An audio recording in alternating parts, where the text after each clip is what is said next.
imagine someone that you love. Your life is filled with joy when she is there.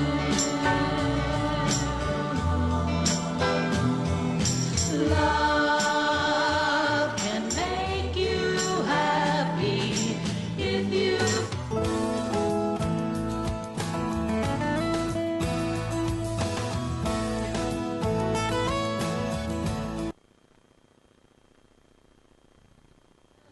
love to share.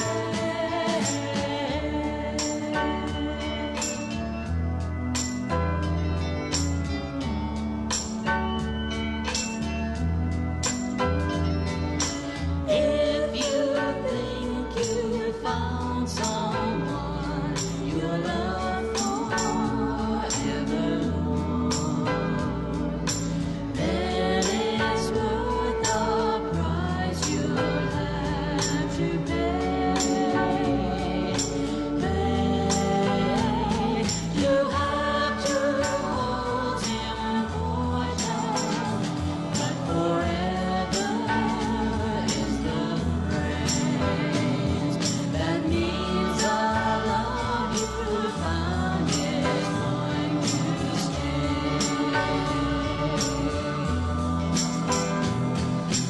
Love can make you happy if you find someone who cares to give a lifetime to you and who has a love to share.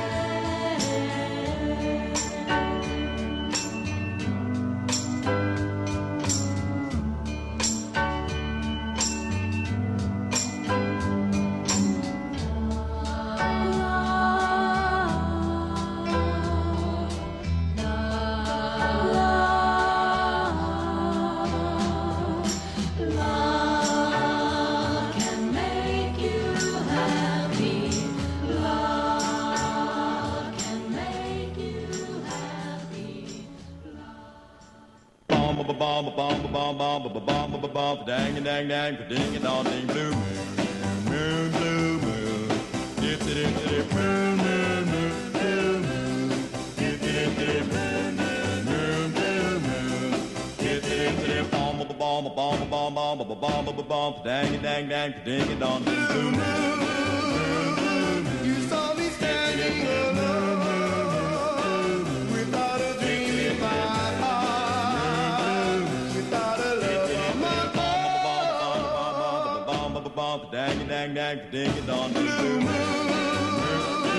You knew just what I was there for. You heard me saying a prayer for someone I really did care for. And then suddenly, oh, did it become me, the only one my arms would ever hold. I heard somebody.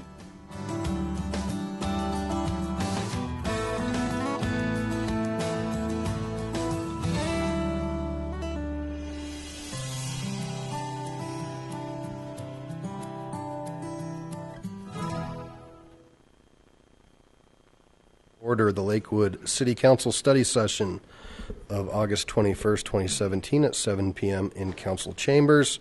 Will the clerk please call the roll? Paul? Here. Coop? Here. Wickman? Gutwein? Here. Franks? Here. Harrison? Here. Royball? Here. Vincent? Here. Abel? Here. Johnson? Here. Shakti? Here. You have a quorum. Great. I'd like to welcome everybody to chambers and those who may be tuning in off-site. I hope you enjoyed your Eclipse Day. Tonight's discussion is based upon sample ordinance regulating shopping carts. And normally on these types of meetings, our public comment is limited to that discussion. For those who may not be able to see, we have a sea of green in the audience tonight, and we have a large contingency of some folks who have a concern. So I'm going to break protocol. And again, this isn't a precedence that I'm going to set for allowing this at study session, just because the rest of the community doesn't know that they're able to just show up and speak on different things. But I will make a quick exception to that. I'm going to invite Mr. Thompson down, and I think there was one other to explain to us a little bit about what's going on, and then we will go into the regular public comment on grocery carts, and then we'll have our presentation, and then we'll have a secondary public comment on grocery carts. Mr. Thompson, welcome. Thank you, Mayor, members of council. I appreciate you accommodating us tonight. I was in the process of amending my comments to include shopping carts, and I appreciate that I'm not going to have to do that. I get nervous speaking in front of strangers, so I brought some family with me tonight.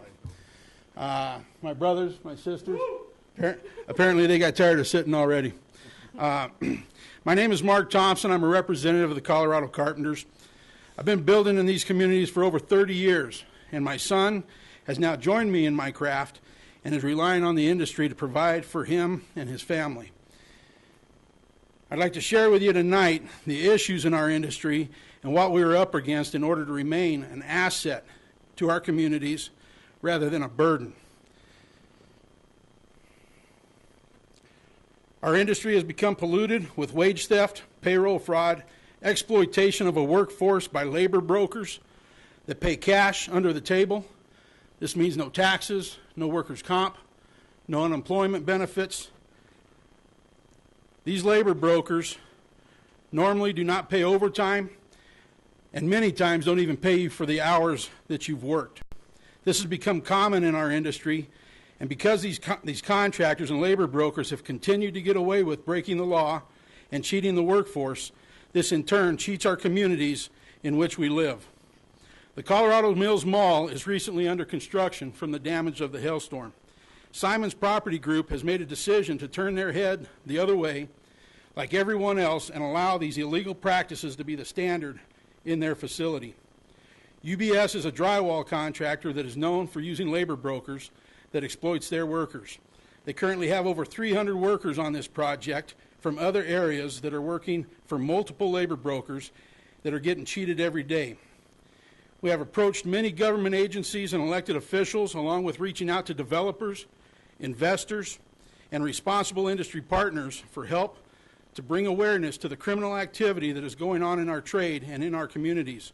We continually hit a wall because it is easier to sleep at night if you refuse to acknowledge it's going on in your own backyard. These labor brokers are often involved in many criminal activities, including money laundering, human trafficking, and drug trafficking. Is this an element that you are willing to continue to allow to prosper in our community? I'm asking tonight for you to take a stand with us and stand against these activities. What can the City Council of Lakewood do to protect our citizens? I'd like the opportunity for my sister Jessica to speak briefly as well. Jessica Benikoff here with Southwest Regional Council of Carpenters, Local 55.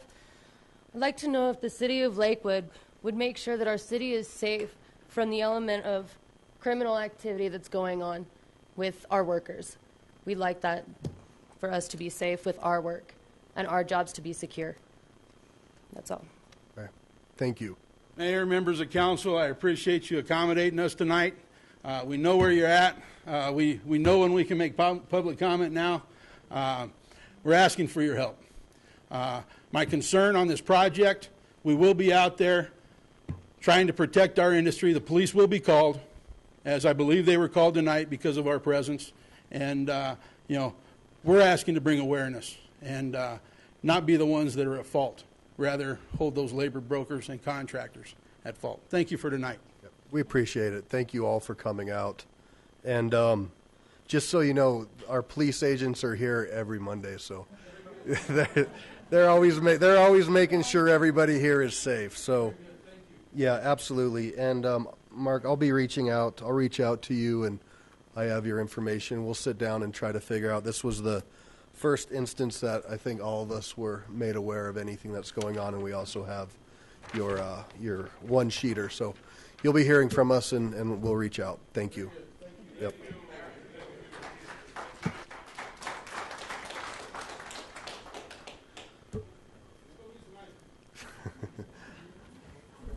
Shop Lakewood. Mr. Mace.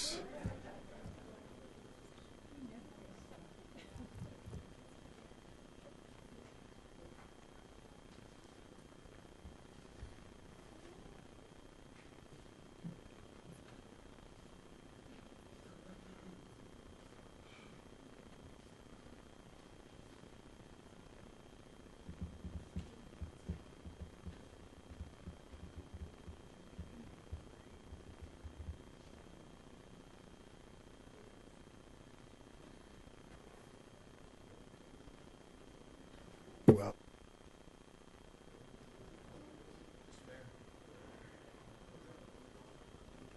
I'm sorry, Mr. Mace, did you hear me? I think maybe you're just waiting. You're up.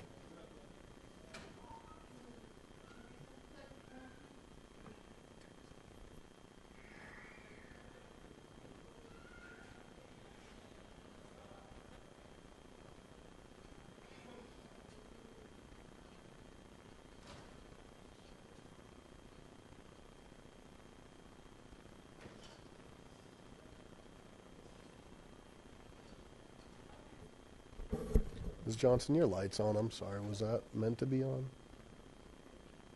Okay. Let's get through maybe public comments. Okay. Mr. Mace, good evening. Good evening, Mayor.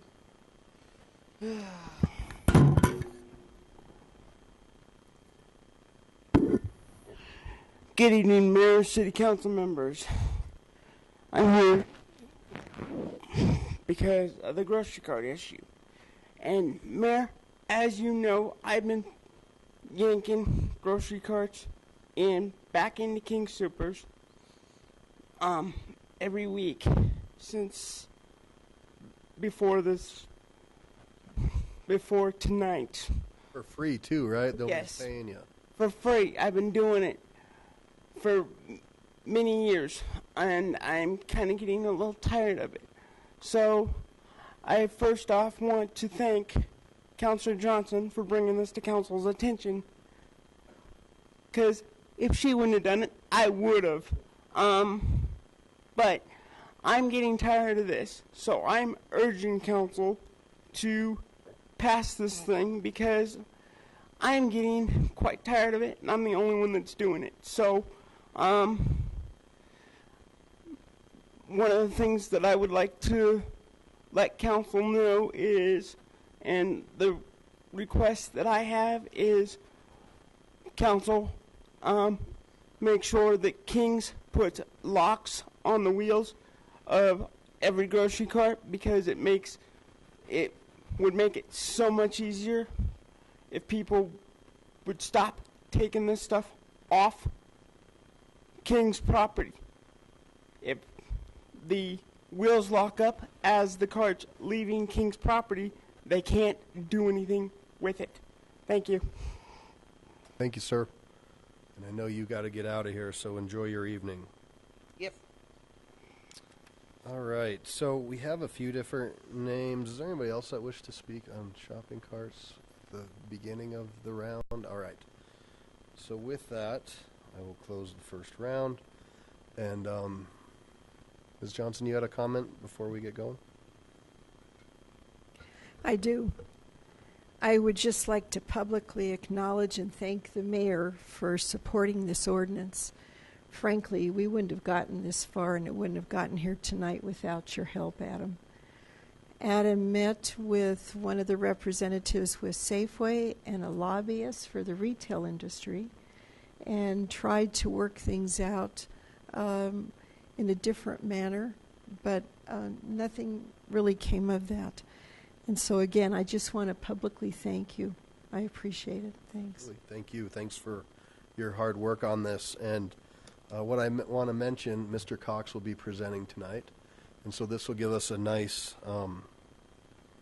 beginning point for a conversation, I think. And I think it's going to be informative on maybe some different options that are out there and what best we can do to move forward. And then I want to look for some clarity tonight on what that looks like. Good evening. Good evening. Mr. Mayor, members of council, thanks for listening in tonight as we talk about this topic. We start off by saying we entitled the presentation "Abandoned Shopping Carts." That's not the only issue, abandonment. It's removal and its use and all that. But just calling it shopping carts didn't seem to be quite right either, because we don't care about the ones that are where they belong. We're only concerned with the ones that stray through various means. So here's a brief outline of what we're going to talk about tonight. Just 4 little subtopics. Brief amount of history, how we got to this point. We'll talk about what's being done currently by the city in this regard. We'll have a couple of sample ordinances, including the one that's in your packet. We'll review some of the key terms of those ordinances. And then we'll kind of summarize by rounding out what we've talked about and looking at some of the options for the city.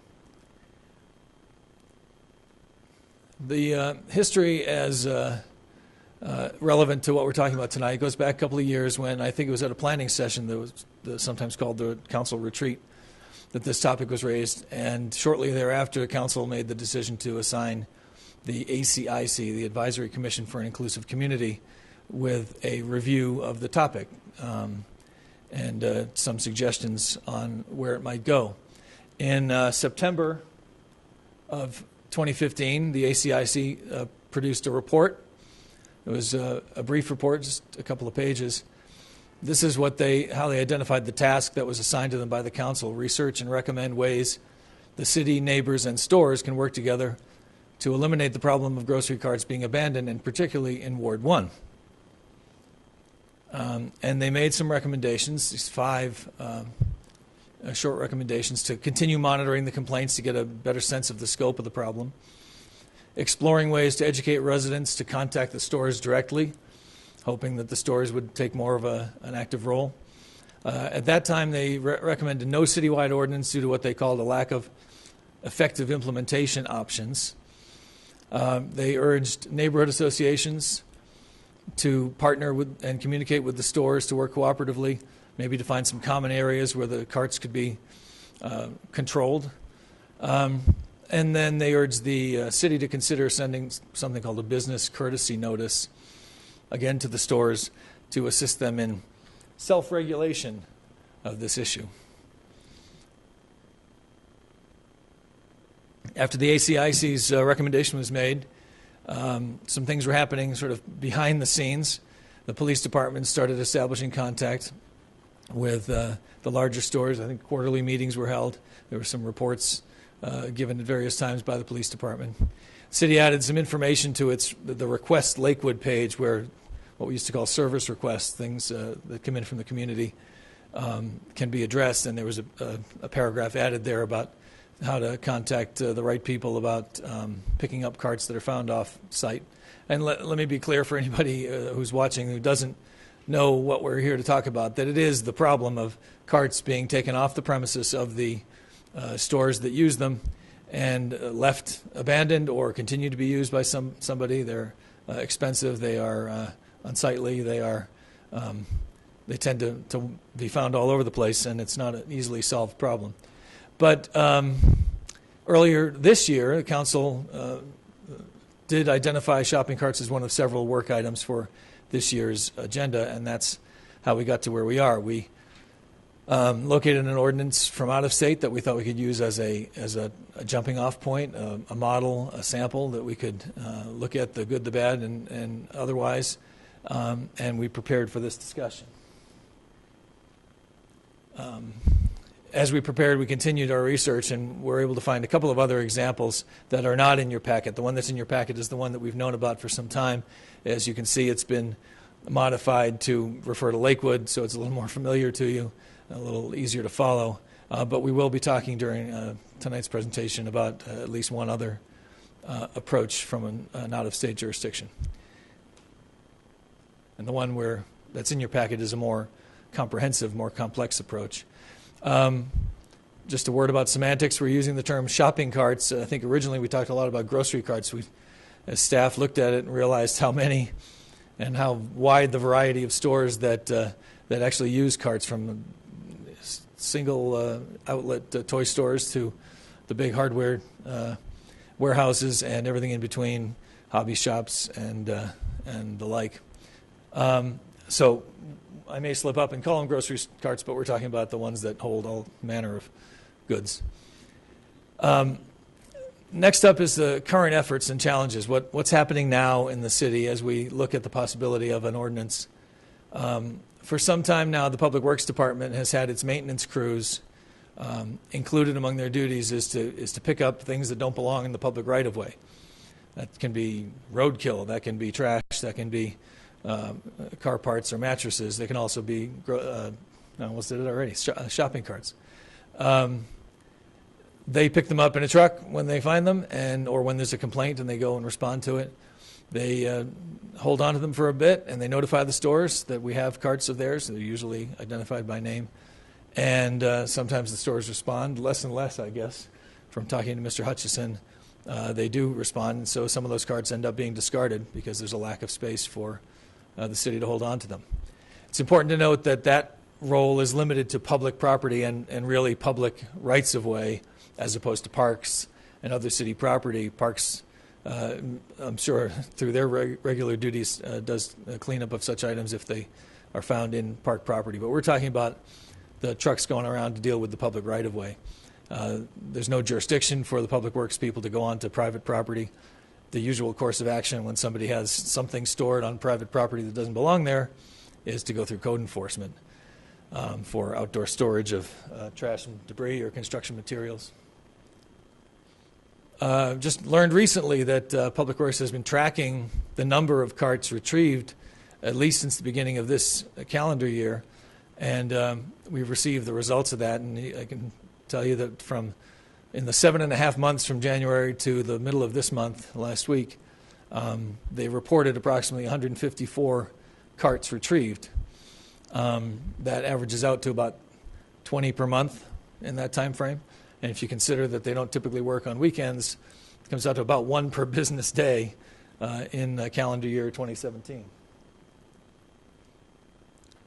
So as we look at potential options for dealing with this issue, one thing we have to ask is who should be responsible? Who's the best target for enforcement efforts? And we've identified the 4 categories of entities or individuals who can be held responsible. We have store owners who own the carts and have some interest in keeping them. The citizens who take them off the premises, of course. On some occasions, the property owners who don't move them. So if one is abandoned on private property and the city can't do anything about it through Public Works, obviously if the landowner doesn't deal with it, there's an issue there.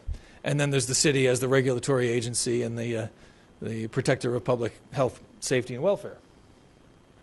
So among those 4 groups, obviously the store owners do have a vested interest in hanging on to them. They don't want them to be stolen.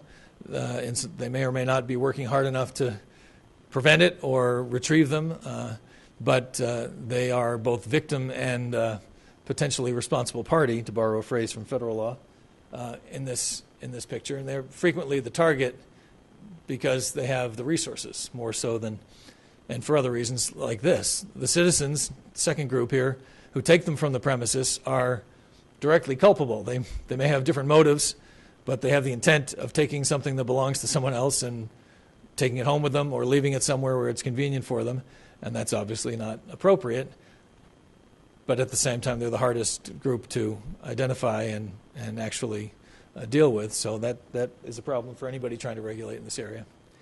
The owners of the property, where they sometimes get abandoned, yes, if they're left there for a period of time and it begins to look like a code violation, then they can have some responsibility as well. But typically they're victims if the cart was dropped there by somebody else. And then the city, we do have the enforcement burden. The question is, for all of you as we discuss this, how active, how aggressive should the city be, considering use of resources, scope of the problem? That's what we'll talk about as we go forward.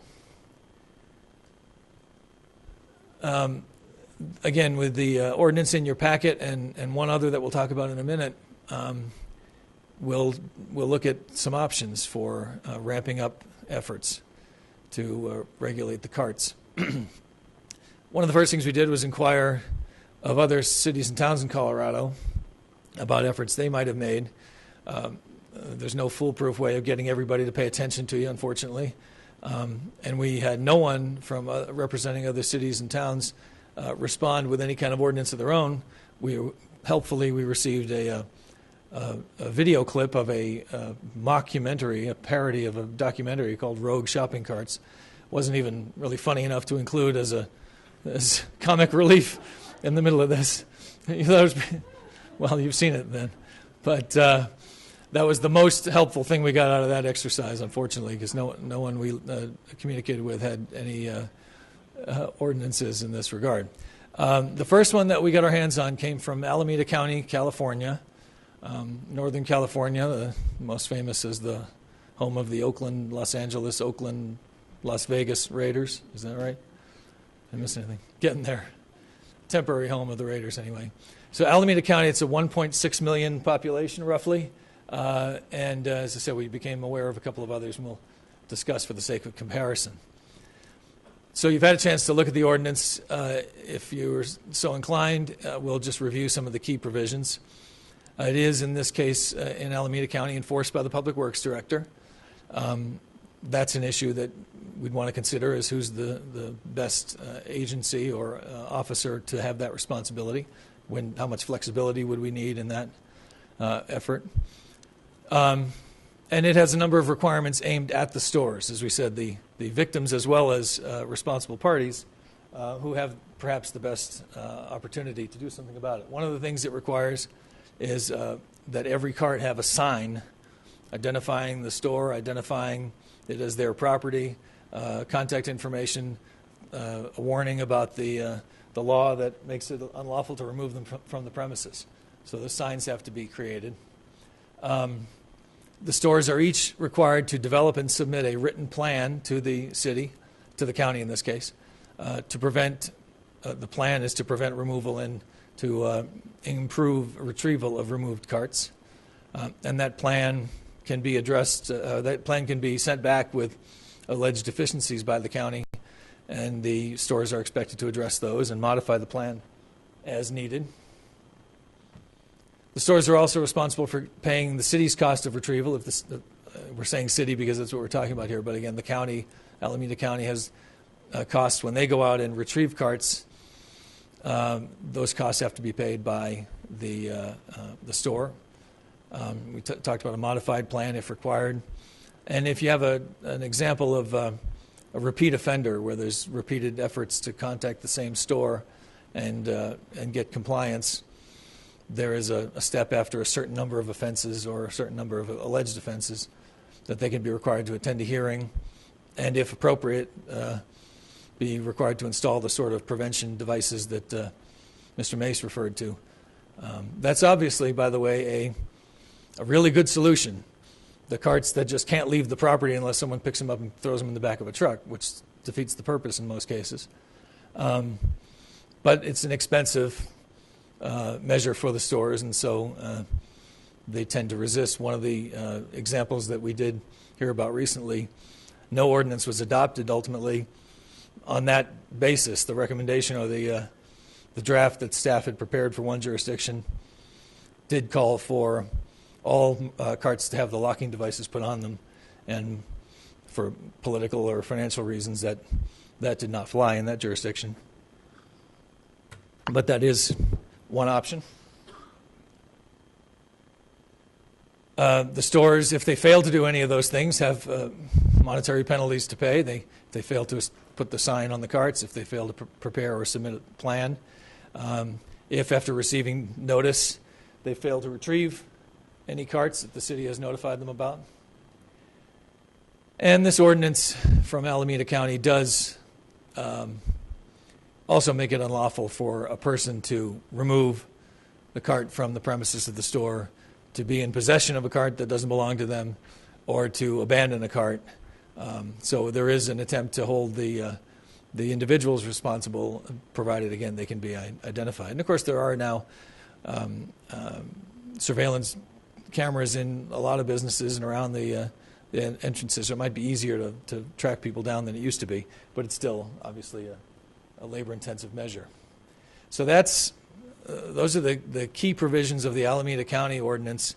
If it could be characterized, it would be a fairly complex approach, the requirement of the plan, the expectation of the signs to be placed on every cart. You have to figure out how those would get affixed and how easily vandalized they could be, to have the signs removed or defaced, and a constant effort to replace them. So it's a more comprehensive approach than some, and we'll turn to one now that's a little bit less so, a little bit simpler, and probably less administrative overhead and responsibility for the city. This one comes from the city of Elgin, Illinois, and again, it's not in your materials. We just did learn about it recently. We can certainly make copies available to you. It's only a few pages.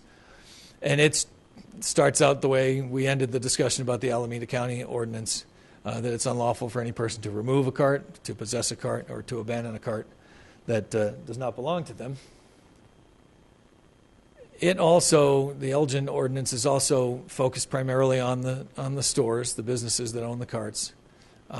Instead of, in lieu of a sign with all kinds of information on each cart, there is a store ID. Most stores have the name of the store on the cart somewhere anyway, but it becomes required in this instance that the name of the store be on it.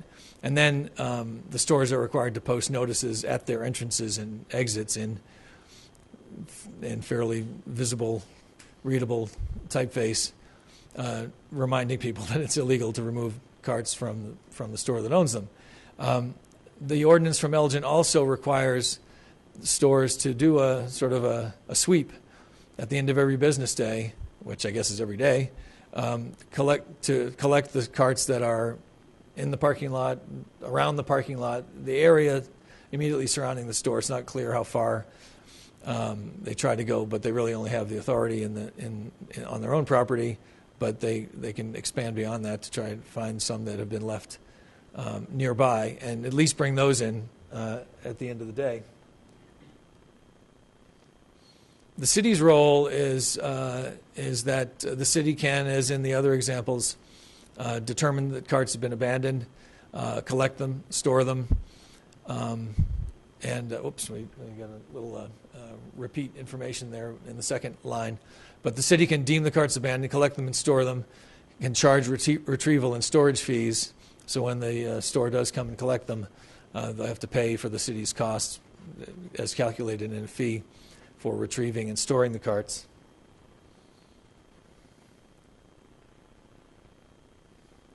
And so there's an administrative burden for the city under that ordinance, but it's a little less involved.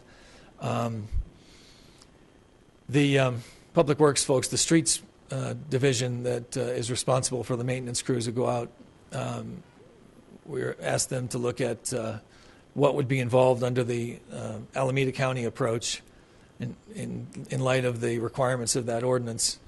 And the Streets Division believed that a hire would be necessary. One individual staff person would be necessary to administer such a program, and calculated the cost of that, plus vehicle expenses and equipment expenses, one-time expenses, plus upkeep. And that number came in at about $40,000 in a one-time expense, and then a total of $80,000 or so per year for the person administering the program, taking into account that the cost of benefits is typically added at about 30%. So it's a salary plus benefits calculation that comes in, again, with the initial upfront cost, real money, not insignificant. Now, that's as that ordinance was written. Certainly things could be scaled back or borrowed from other approaches. But as that one is written, it did involve enough oversight that it was believed one position would be necessary. It's something that was a preliminary review, and we can certainly look at it more closely as we go forward. So, based on what we've seen out there, what the options are, to summarize what we see as the options for the city going forward, and these are in sort of reverse order as we as we talked about the ordinances. But starting with what we said about what's currently happening, the city could continue that program. Public Works maintenance people can continue to collect the carts when they're notified of them. We talked about the Request Lakewood option that has a link for people to report the carts, and that could be publicized a little more and try to get more than a cart a day on average. As we look at these options, I want to keep in mind that there's really two potential goals, probably more, but there's the effective collection of carts, getting them out of sight so that they're not a public nuisance or an eyesore, and you can do that through city personnel, through requirements of the store personnel that they ramp up their efforts to regulate them. But that's the sort of the short-term thing, is like delivering the mail every day, making sure you deal with what's out there and get as many of them as you can. The longer-term goal, of course, is a change in behavior. We want people to stop doing what they're doing and stop forcing other people, like the store owners or the city, from having to go and deal with the problem. When we talk about the cost of a particular approach, it's that cost shifting effort that we're trying to balance against the need to get the problem dealt with in the first place. So that's one option, is to continue and enhance perhaps what's being done by Public Works today. And the corollary to that is that to the extent there are carts that end up on private property where Public Works people are not going to go and get them, they would be considered, if left in place, outdoor storage of junk, which is a code enforcement responsibility. I did talk with Gail Spencer, the code enforcement supervisor, and she said, estimating maybe 2 or 3 times a year it happens that somebody complains of one on private property. Typically, again, when it ends up on private property, the person responsible for the property gets rid of it, or it gets shoved out into the right-of-way, and staff has to handle it. So that's the first option. The sort of Elgin approach that we just talked about shifts a little bit more of that administrative burden onto the stores, makes them directly responsible for collecting the carts at the end of the day around their property, and then has a little less of an administrative or financial burden for the city, depending on how involved the city wants to get. That may involve some staffing adjustments, certainly has some expense to it, but in as much as the stores, when they respond and collect the carts, if they do, they're expected to pay the city's cost of retrieval, so there should be an offset there. And then looking at the one in your packet from California, that is the more labor-intensive, more administrative-heavy approach. Not by a lot, but it is the most intensive that we've seen in the course of this research. So those are the options that we've identified. Unfortunately, we've not identified any magic bullet. As I said, they're going to be out there, and it's a question of primarily, ultimately, changing people's behavior in doing that, but at least a more effective collection technique that gets them out of sight is a valid goal as well. With that, we can turn it over to questions and discussion. Well, thank you for that presentation, and I really appreciate kind of the different areas and some different examples.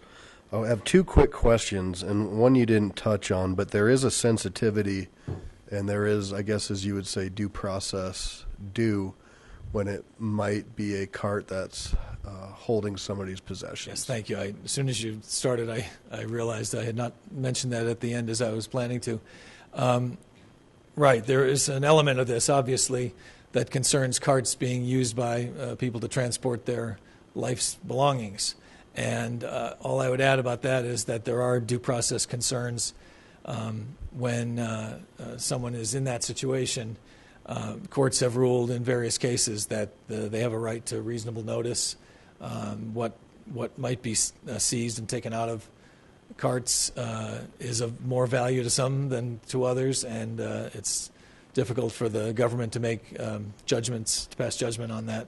So there is a risk attached to regulating carts because it can be it can drift over into that area of dealing with the homeless. And I just want you to be aware that's a topic for another whole session, but wanted you to be aware of that as we consider the options. So to build off that, Mr. Cox, if an Elgin type, we'll just go with that, an Elgin type model was adopted, if the city contracted with an outside contractor, would they be able to access private property as well?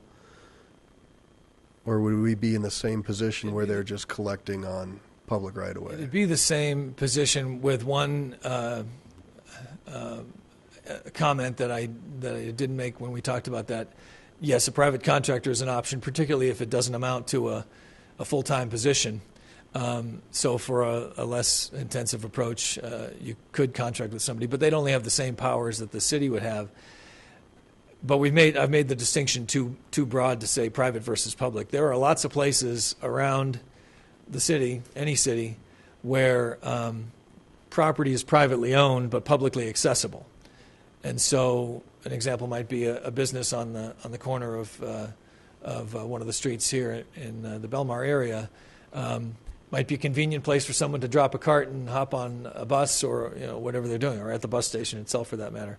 But to the extent they're left on private property that is especially commercial, but it's publicly accessible, any person is allowed to walk up to the front door and knock and go in or whatever the business requires.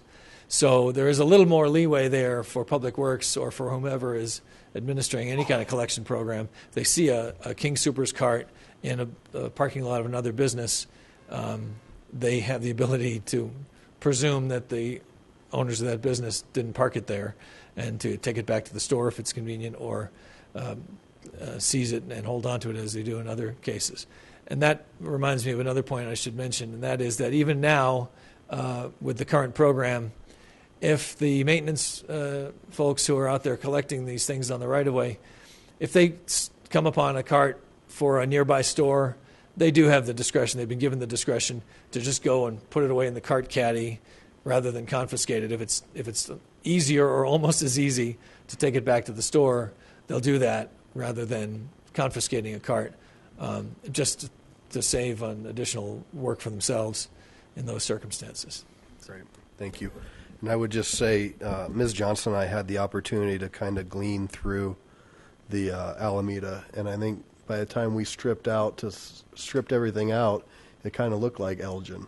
So I think when we had that opportunity to go through it and kind of call it out a little bit, it turned a lot into something a little bit less. And I'd say my only concern is, it is interesting. You look at a store is losing they're having something taken from them, right, but yet we're going to penalize them. And so how do we find that balance? And for me personally, I like a kind of a business-friendly and neighborhood-friendly approach. But it seems like to me, if we could find a way to minimize staff time and input and have an outside group, do an RFP or something like that, would be a good way to go forward. And that's my 2 cents. Sure. Ms. Franks, you were first. Thanks, Mayor Paul. Mr. Cox, out of the 20 roughly per month, did we get a breakdown on how many of those are reported and how many our Public Works finds the natural course of the work that they do? No, the Public Works Director has assured me that the total number includes both reported and found, but that we weren't aware they were tracking these as far back as January, and they hadn't received any instruction on distinguishing between the two. We can certainly track that as we go forward now. Yeah, I think if we decide that we may need more metrics, I think we would want to kind of track that as well. And also on how many are reported, I think we would want to break that down. How many are reported that are on public and how many on private that then have to be carried over to Public Works, just as a way to be able to kind of see where people are depositing them, because that might give us some insight into kind of how we might need to deal with this. Also, the cost of pickup. Do we have any numbers on what that basically labor, investment is, as well as maybe the other ancillary costs that are associated? Do we know what it costs the city to recoup, to gather that cart up and store it? Yeah, I don't think we've calculated anything like that because it's part of the collection of whatever else they find, and to the extent that they could figure out some rough percentage of how much of their time is spent on those items versus other items, we could probably come up with a rough figure for you. All right. We also talked a little bit about disposition, that eventually, we can't store them, all of these, and if the stores don't pick them up, what is the disposition and what is the cost of that? Does it go to recycle? I don't know what they're constructed of, but what's the disposition of a fairly expensive item? Right. I just want to know where it goes. Some are more expensive than others, and some are probably more recyclable than others. I think they're discarded, they're crushed and recycled. Okay. Okay. Yeah. Also, I am concerned about the administrative costs for something like this, so I definitely want to kind of look at that. Also, very attractive to kind of look at independent contractors who might be able to be brought in. The other thing is we may want to look at some type of a tiered approach to this, where with the stores, if we're trying to do some business-friendly, neighborhood-friendly, we may want to look at, if we ask them to capture their carts at the end of the night, it may be at the same time they can do an accounting of those, know how many they're losing, and if they're losing a certain percentage, then we may want to start to look at other mitigations. So if a store can demonstrate that through their own signage and through their own programs or whatever they're willing to do, if they're wanting to put, things on the carts or that type of thing, but they have an opportunity, but they'd also be made aware that if their escapement is more than a certain percentage of their carts, then the city would then start to move them through kind of a program in which it became more punitive as these carts got out into the public areas. So those were just more comments as we kind of move forward. And then in the one example we were given, it didn't really include penalties across the board. Was that intentional, that we didn't see like dollar figures so we could see how punitive those things might be? There are limits on the fines that can be imposed, but we didn't want people to be distracted thinking that's what it would have to be. Exactly. Okay. I just wanted to be sure that so they would be contemplated, but they'd have some upper limit that maybe is regulated. Okay. Great. Thank you. That's all I had. Ms. Harrison. Thank you. Lots of food for thought here. A couple of questions that I would want to know. We have a lot of small businesses in Lakewood. Would these regulations apply to all businesses of all sizes? That would be my first question. Sure. I think it has to be applied evenly. It's going to be disproportionate no matter how you look at it. If there's a grocery store that has 100 carts and a small business that has 3, one wayward cart for that small business is a lot more painful than 10 for the grocery store, arguably. But if the objective is to get them back where they belong on the property and to deter people from removing them, they would have to be applied evenly. There could be, perhaps, as Councilor Franks was referring to, different levels depending on what is required of the stores. Generally, you could require more, perhaps, of the stores that have a greater impact on the issue. So I think they'd have to be, but there might be ways of making that more palatable for the small business. Okay. Second question, thank you. Second question would be, maybe a comment first and then a question. Comment would be, I believe that our shopping cart issue comes primarily from lack of transportation for a lot of people. They may be buying groceries and they don't have a car to load them into, and they might live close enough to where they're able to push it home. So I'm wondering if part of the issue we might also consider with this the ability for the store to check out or quote-unquote rent at no cost, so that if I knew that I was only 4 blocks away and I didn't have a car, but I could push the stuff home, I could also push it back, make it to where I could quote-unquote check it out and then bring it back. I would like to have that added as a possibility, if we could think about that. It is an interesting approach. I've heard that suggestion from elsewhere. If we get over the hurdle of figuring out who is legitimately in that situation and what the criteria would be, there might be a way to get there. Okay. But you're right. There are all different motives for people taking them when they do. I think so. I think that I go by the street at, let's see, it would be about 13th and Teller, and it's by right there. There's a ditch right there, and there's always a conglomeration of about 4 or 5 different grocery carts, or one from, there's usually a Home Depot or two there, as well as probably a Walmart or two there.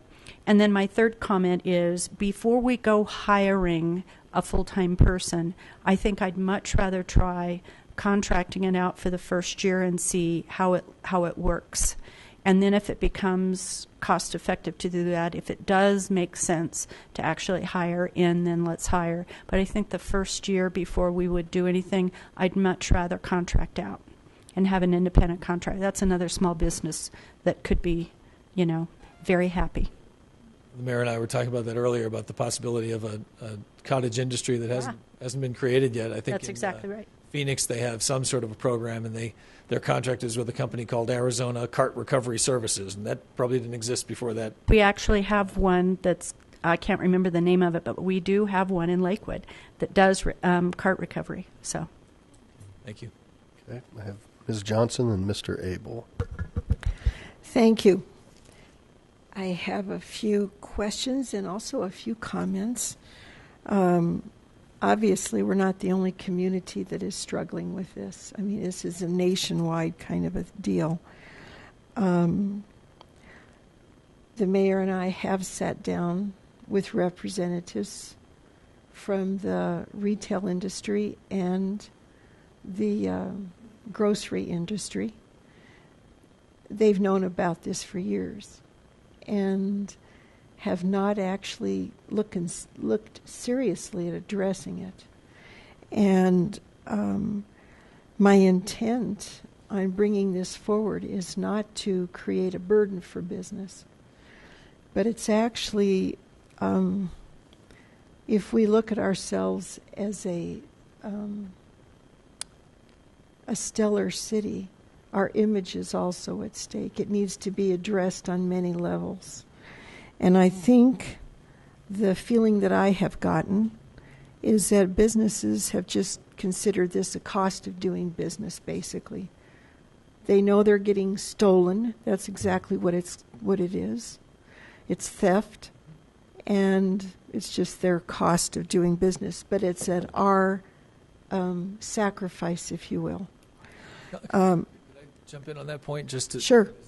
There's an analogy here. Our prosecutors across the way handle an awful lot of shoplifting cases in the city, and the bigger stores are more likely to get them. The national chains are more likely to have them. They report them to us, but very often when it comes time for the prosecution staff to line up witnesses, schedule hearings, and so on, the stores will say nothing. They won't respond to calls, or they'll say, yeah, well, sorry, we don't have anybody available.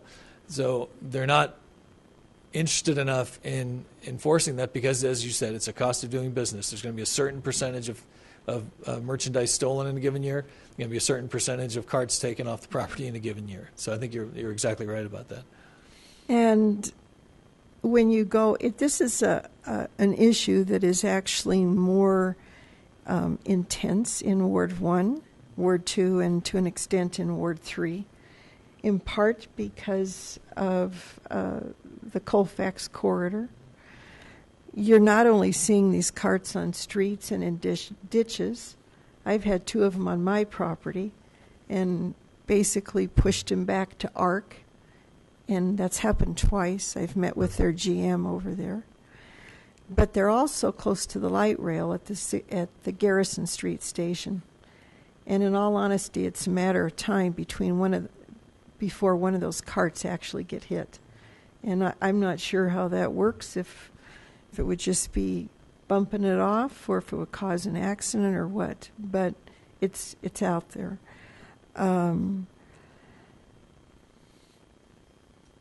Couple things. I have personally been to the businesses about 10 times in the last 5 years. They don't seem to have really an interest to get engaged in this. I went to Walmart 3 times, and I know that they have the locking system on the carts. Everybody really talks about that. But if you really want to know what's going on in a place, you go to the people in the parking lot, the employees who are picking them up, and start to engage them in a conversation. And I asked the gentleman that was out there pulling the carts back up to the business, I said, talk to me. you know what? I know that these have locks on them. How does that work? He says, well, they don't want to change the batteries, number one.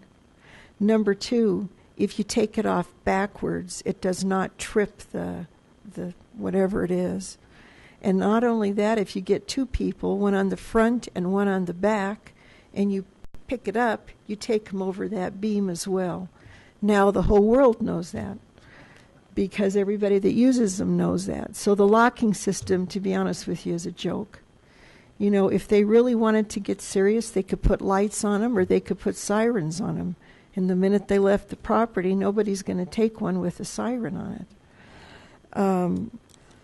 I like the idea of the signs on the carts and the business and a phone number so that people can call.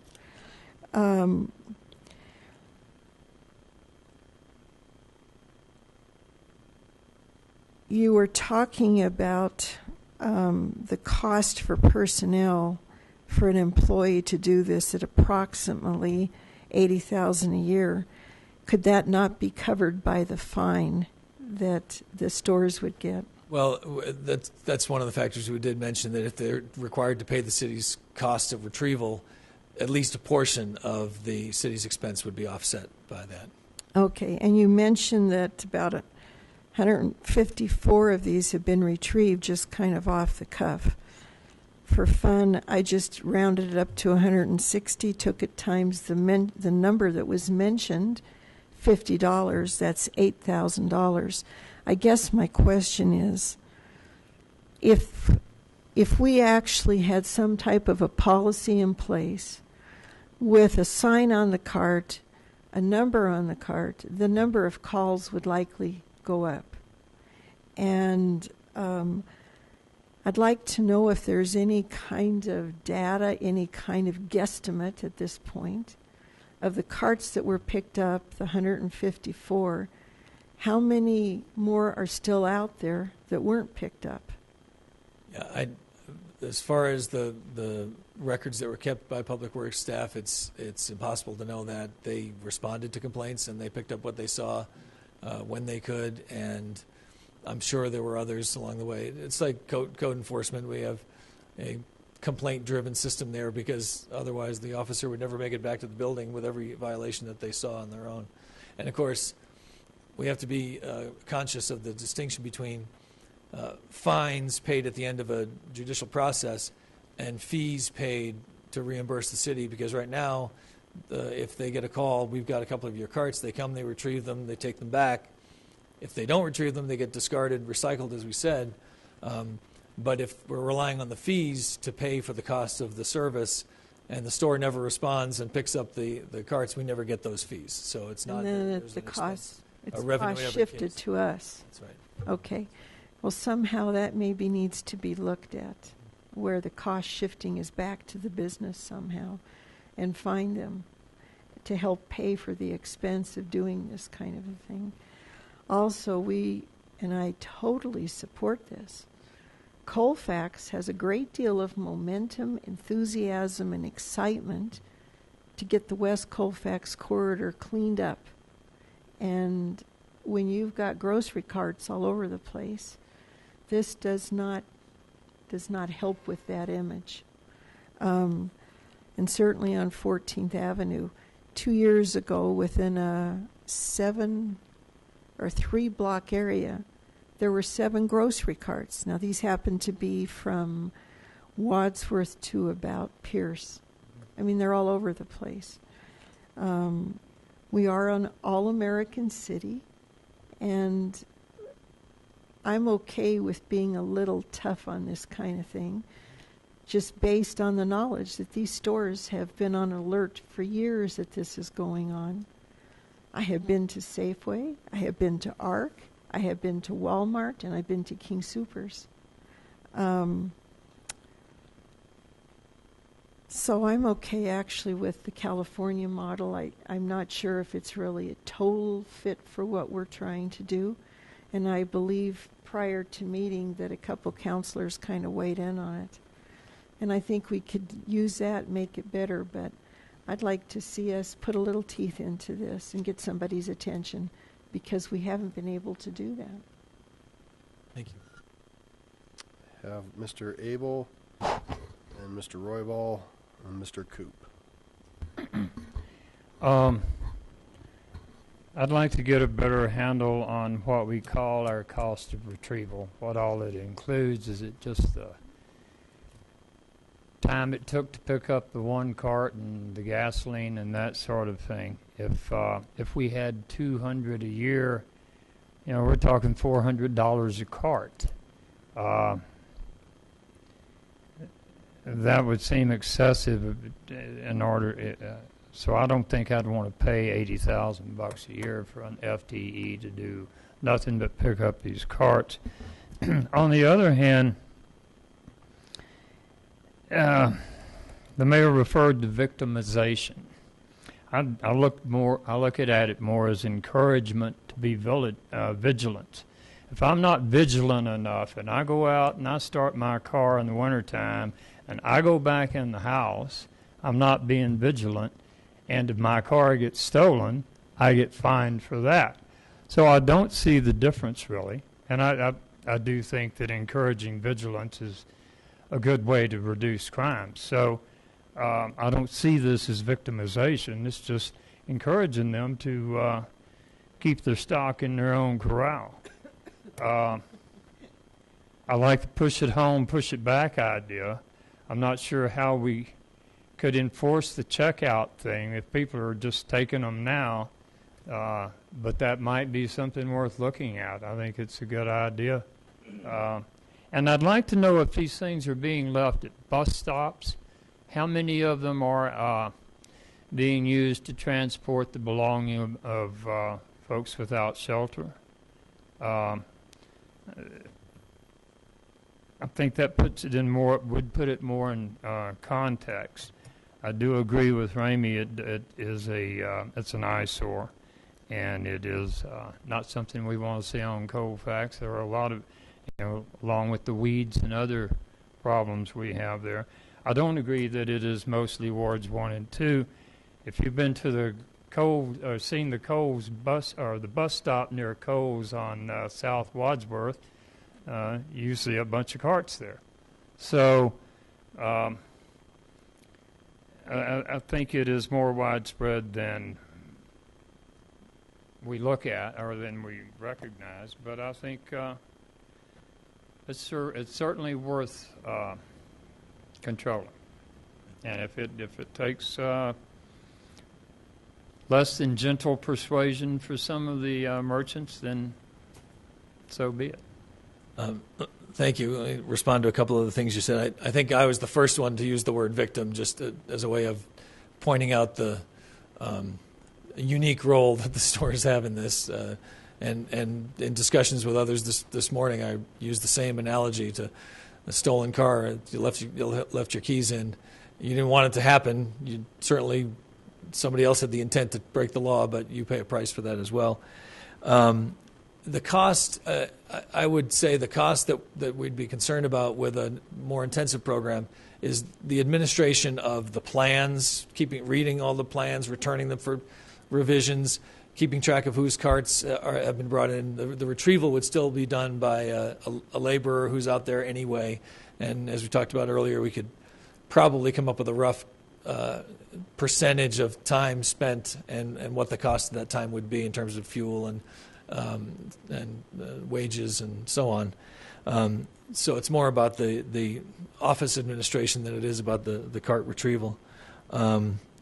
Yeah, and that's I'd love to get a count of how they're being used. Oftentimes when they are used by homeless folks, they'll go off to a little camping area someplace out of sight, out of mind. It's obviously hard to keep track of them, but it would take some effort to try to pin that down. There is one more thing. You mentioned that if it's on private property, then the private property owner gets rid of the shopping cart. How does one get rid of a shopping cart? You put it on somebody else's property? I suspect what happens more often than not when it does end up that way is either nothing because it's maybe in a ditch out of sight and they're not that concerned about it, or it gets pushed to the sidewalk and left in the public right of way.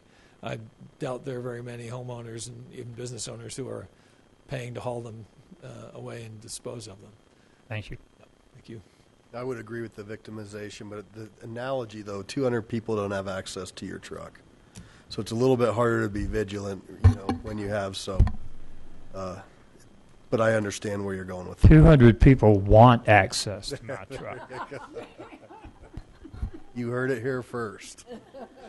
The other thing I was just thinking before I go to Mr. Roybal, maybe there's a way to create like a community cart, because that is somebody's way to get their groceries to public transit. And so maybe it's a community cart that can be brought, and there's a reward if it finds its way back of like 50 cents or something like that. That would help get it back. Just food for thought. Along the lines of the bike rent, Yep. borrowing, The airport, and even the cars, that is certainly a possibility to create a fleet that would be available for. We could have them done up in art in the theme of our arts district. Mr. Roybal. Thank you, Mayor. A couple of things came to mind. Councilor Franks came up with a great idea, and I echo that too, but I'd like to take it a little bit further. Some of the stuff that I looked at, the carts are the ones that we push behind. I've also seen a few of them that we have the American Disabilities Act. They have individuals sitting on these little rider carts, and they take them down 2-3 blocks. They get up and they walk off, and they don't take them back to the grocery stores or wherever they got them from. Now, my question is, and I've asked several different companies what the cost of those carts are. And one big major corporation said that they're about $500 a piece. So looking at that, and then I'd like to see if we can take a look at maybe helping these companies come up maybe with suggestions of new technologies to help them keep their carts in their corral, so to speak. I know we have the batteries that go dead on the carts, and they have a hard time changing them. And yes, we should keep them, accountable for that. Kind of looking at maybe we can do other things to help so they don't get out of the corral in the first place. Adam came up with a great idea of maybe having a small stipend reward or something from the company to make sure that they get them back. It is expensive. Those carts are very expensive, and every time they lose one, they end up paying a lot of money. So it would be vested for them to stay on top of it as much as they can. That being said, their challenges are now becoming our problems in the easement right away. And I kind of looked at it, and Public Works, we have vehicles going all over the place. If we can have one central place where they can take the carts there and create a fee structure for actually doing that and putting them there, giving them notification, sending them the fee for each cart directly, and then just telling them you got X amount of days to come pick up your carts. If not, they get disposed of. And I think that's the simplest way to actually use it. And you'd be surprised once you start getting rid of some of their carts and you tell them, we're getting rid of it if you don't come pick it up. And by the way, here's the fee for us picking it up. I think they would change their attitude very quickly when it costs them money. But that's just my comment. But I'd like to also include the handicap carts in that when they have the signage and everything and where it came from. But again, I think we should put the burden back on the person that owns the cart. So just my thought. And a couple of thoughts on that very quickly. Getting back to what Councilor Johnson said about the locks, they certainly are not foolproof, and I'm assuming somebody's out there working on better technology to get the job done. You go back to the ACIC report from 2 years ago, and there was a chart listing various businesses and a column for locks. So yes or no, do they use locks or not? And 2 businesses responded yes, and both said broken, no intention to replace them. So they had tried it, it didn't work, the batteries die, what have you. In terms of the fee to be paid for coming to retrieve, The carts, unfortunately, we're seeing that already, that even without the threat of a fee, they're not coming to get the carts. They're willing to, again, as a cost of doing business, willing to sacrifice a certain number of carts and save the administrative hassle of going to get them. At least we're assuming that's the thought process, in some cases anyway. And with regard to the electric sit-on carts, I think if it weren't for child labor laws, you could hire 10-year-old boys and they'd love to drive them back to the store. But I don't know how else to get them there. But they should be included, obviously, because they're even more expensive than the usual carts. Put the burden back on the person that owns those carts. It's their responsibility. Thank you. Okay, thank you. I have Mr. Coop, Ms. Vincent, Ms. Shakti, Ms. Gutwein, Ms. Franks, Ms. Harrison. Mr. Cox, you had mentioned earlier that there were quarterly reports, meetings with the police department in these, I guess, a certain amount of businesses that have a lot of these carts. Do you have any synopsis or any flavor for what the businesses were saying during these meetings? I really don't. It was, I think back 2 years ago when the report was done by the ACIC, that's what prompted. Was it Dutch Smith and the police department was in charge of that program. I haven't had a chance to talk to Dutch since I was reminded about that effort, and that was under former Chief Paletta, so I don't know how much information Chief McCaskey might have on that, but we can certainly find out what happened at those meetings and see if any progress. I think that would benefit this body very much, because knowing what the people that are actually having to deal with this, what their beliefs were, what their hardships are. As far as we know, maybe they don't care, or maybe they really, really do care and are looking for some sort of help. So I think that would help me. We'll try to track down any. Pardon me, can I interject? I was a part of those meetings about 18 months ago, and we met with representatives from Walmart specifically, and Walmart indicated to us that they do have people that once they're called and are alerted that there's a cart out in the community somewhere, they'll dispatch a person, an employee, to go out and pick up that cart. Some of the difficulty is, and from that, we then I think we put on the website all of the phone numbers of the different retailers that are in Lakewood with phone numbers to call if indeed you see a cart out in the community. Walmart had told us that they go out frequently and do kind of a sweep around their area to pick up carts that have gone astray. We have had some complication with the staff at some of these retailers because of the change, because there's a pretty high turnover in the management of these retailers. So that was an issue. I do know, though, after Chief Paletta left, that Chief McCaskey has picked up attending those meetings, and we try to keep a real good relationship with our retailers. Not just to talk about shopping carts, but also other issues like crime and how to be good neighbors, etc. Were these meetings only with Walmart? The one I attended was, I believe, just Walmart, but we had the different representatives from the different Walmarts in Lakewood, as well as their security team attended.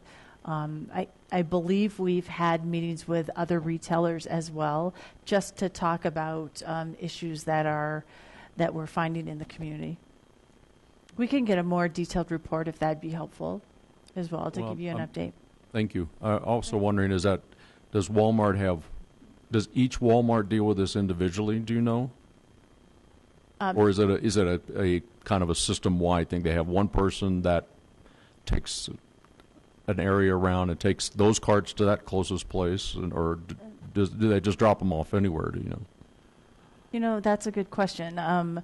I was under the belief when we talked to them that each one had their own kind of dispatch team that would go and pick up carts around about a quarter-mile radius around their facility. Good. Cool. Thank you. Some questions, and I don't know if this would be from Public Works, but the carts collected by the Public Works employees, are they stored in one location? I believe there is one location that they're stored in now. It's probably not adequate for a central storage place if we were to intensify efforts. And that's one of the costs that was calculated in by Public Works staff, is locating a space for storage. There are a couple of possibilities, and then office space. There's no room in the streets division now for anybody else if there were to be a need for hires. But yeah, I think there is one central location, and it's just not that big. Okay. And when these carts are recycled, are they disposed of in the regular recycling where the city gets paid for the steel or the plastic, whatever they're made of? I assume they would go there, but that I don't know. Yeah. Jay, do we know that to be true? Jay Hutchison, Public Works Director, will respond. Yes, Councilor. The carts are taken actually to the quail disposal site and included with other metal disposal there. You may remember we segregate different types of material there, so it's handled that way. Are they disassembled? Or because some of them have plastic and metal. Yeah, crushed might be a better term. So it's just all okay. Very good. That's all I have. Thank you very much.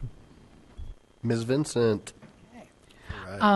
Thank you. First, Mr. Mace, you'll be very glad to know that there's a gentleman in our area who pays kids 50 cents per cart to take back. So you're not alone. The other thing is I have found, and I'm just going to comment at this, that often what I have found so far, and it's not hard data, is that I have witnessed people who take carts from a Walmart or whatever, don't take them back. They just go to Walmart and get a new cart, and sometimes there's 3, 4, 5 of them that are stacked up in front of their house, so they don't take them back. Would apartment parking lots be considered public? Well, again, if it's a private development, the land is privately owned. But as with places of, single-family homes and businesses, absent the no trespassing notices, you can walk across that property in the publicly accessible area. There's a lot of law on this in the code enforcement context as to where it's okay for someone to go. But unless someone's telling you you're not allowed to come on the property through trespassing signs, you can go on to those areas. What you do once you get there is another story. But yeah, The same would be true with an apartment building. Great. And a while ago, we had a gentleman who was paid, which I have not heard brought up yet, which was paid by the different stores to return carts. So they picked them all up and then dropped them off and got paid so much per cart. Do we know what happened to him, or is that something we've looked at? Because that would seem not to be a burden on us. And I had heard that at least one of the major chains had hired an individual. I wasn't sure if that's the same person who was supposedly working for all the individual stores. I don't think it's having much of an impact if they're still out there doing that, but okay. Every little bit helps, I guess. Because I don't know if maybe that's something we could look at too, because the stores were responsible for that and they paid for it. And all you did was call him up and he'd make a sweep in the areas. I think, and what is it that if you find grocery carts in places that have been there for a long time, they're now full of trash, et cetera, you said you called code enforcement, and it was called a what? Well, it'd probably fall under the heading of a nuisance. Okay. There are lots of things you can do on your property that would violate the code. Storage of outdoor materials, of junk outdoors, or construction materials that are not part of an ongoing project. So whether it's filled with anything or just left there, at some point it becomes junk because it doesn't belong there. Okay. That's a code enforcement matter. All right, thank you. Ms. Shakti? I think 154 carts is a lot. I also think that I don't want to see us spending all that much money on what to do with shopping carts. That $80,000 is a lot of money that could be used for other things, and even a whole lot less than that. would seem like too much to me. That said, I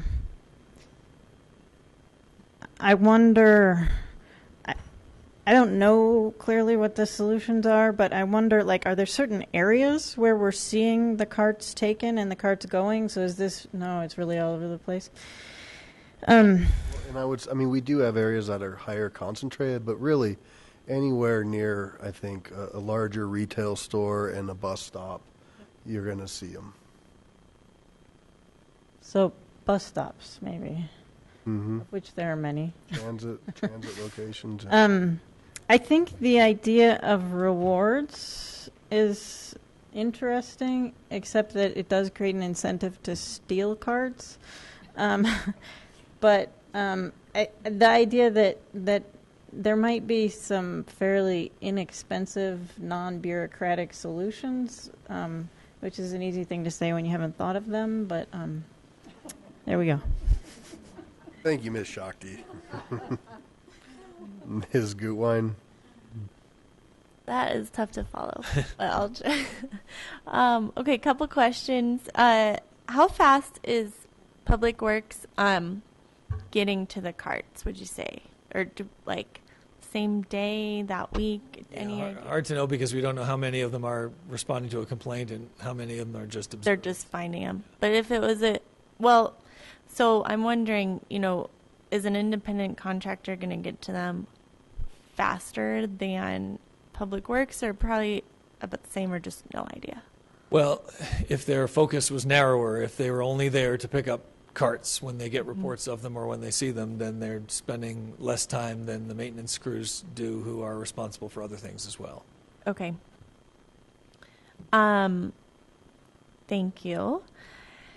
And the other question I have is, so what we're talking about potentially is having a fee for the stores. And I was just wondering how this looks in terms of collecting taxes and fees for our city. And always a concern when you talk about imposing any kind of tax or fee or recovering any kind of revenue. Tabor becomes a factor. Any fee is a fee if it is tied to the service provided directly and not just a source of revenue for the general fund. So there are things you have to do to make sure that what you're doing is imposing a fee against the person who's responsible for generating the expense rather than just taxing someone to pay for government services generally. Okay. And so are you saying, if as a fee, we'd have to have like a shopping cart enterprise fund or something, or if it truly is a fee, if it meets the definition of a fee as opposed to a tax. as opposed to a tax, then we can just collect it and it doesn't hit our Tabor revenue. That's right. Okay.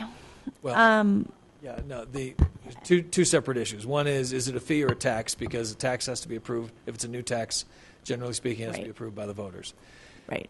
If it's a fee, there's still a revenue component, which if you collect a whole lot of it would be subject to Tabor. The revenue would be subject to Tabor, but you could impose the fee without a vote. Yes. Right. Okay, so it would impact our revenue for Tabor refund. Yeah, if you have a new source of, and I recognize it's a relatively small number that we're looking at, but I just wanted to understand that. Okay. So then my other question, I really love that idea that Mayor Paul just brought up about the community cart and what Councilor Harrison was saying about just understanding kind of what the root cause of this issue is, and, is it a transportation issue mostly, which I think we kind of recognize it probably is. And so I like to kind of steer the conversation in that direction of trying to make people's lives better as they're facing these issues instead of, as we hopefully can solve this problem. And so I guess I like a carrot better than a stick. And so I'm wondering if there are other incentive-based programs that you saw in your research. No, nothing that we stumbled upon, but the ideas are out there.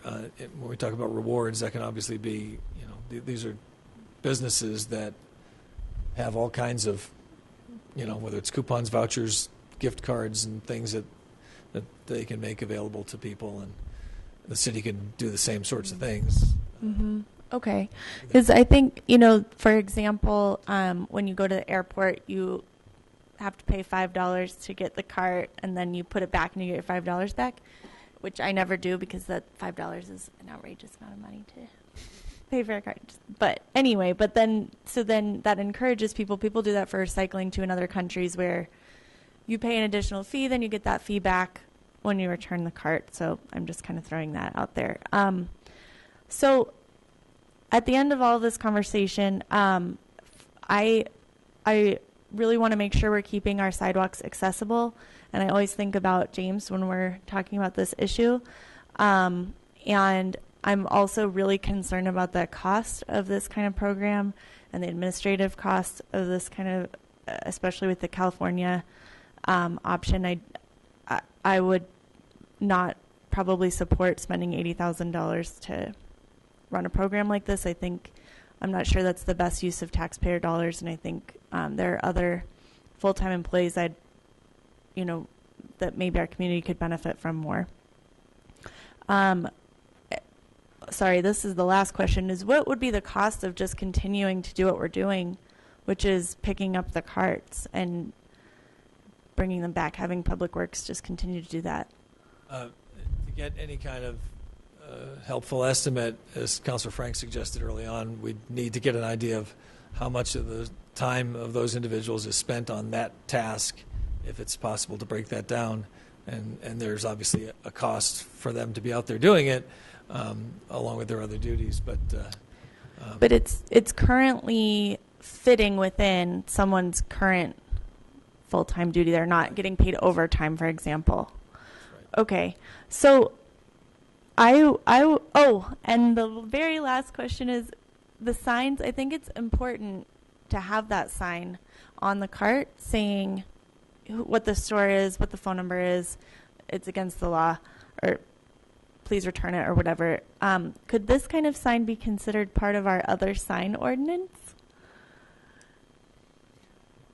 Well, the sign ordinance is undergoing a major overhaul. Yeah. Is because of Supreme Court precedent. Food for thought. Maybe if we did have an ordinance, maybe it could just be part of the other signs. So I don't know, because I think I would be hesitant to pass an ordinance related to this, but I think it would be good to have the signs.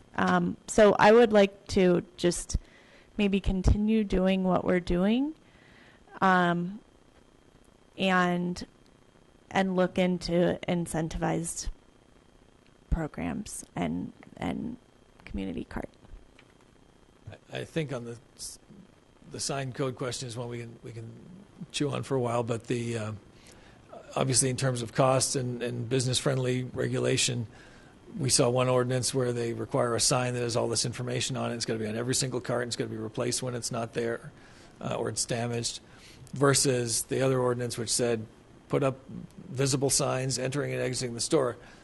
One's a whole lot cheaper than the other and a lot easier to manage and maintain. So that's a policy decision you make. Is the sign on the cart that much more effective? Maybe it is, but it might be worth the extra money to the store if it gets them their property back and saves the city from having to get involved on it. So, Ms. Franks? Just have a couple more things to throw out there for food for thought. We all know that GPS tracking of even micro objects is getting cheaper and cheaper. So there might be a way, either short or long term, to look at encouraging the stores to add the GPS tracking to the carts.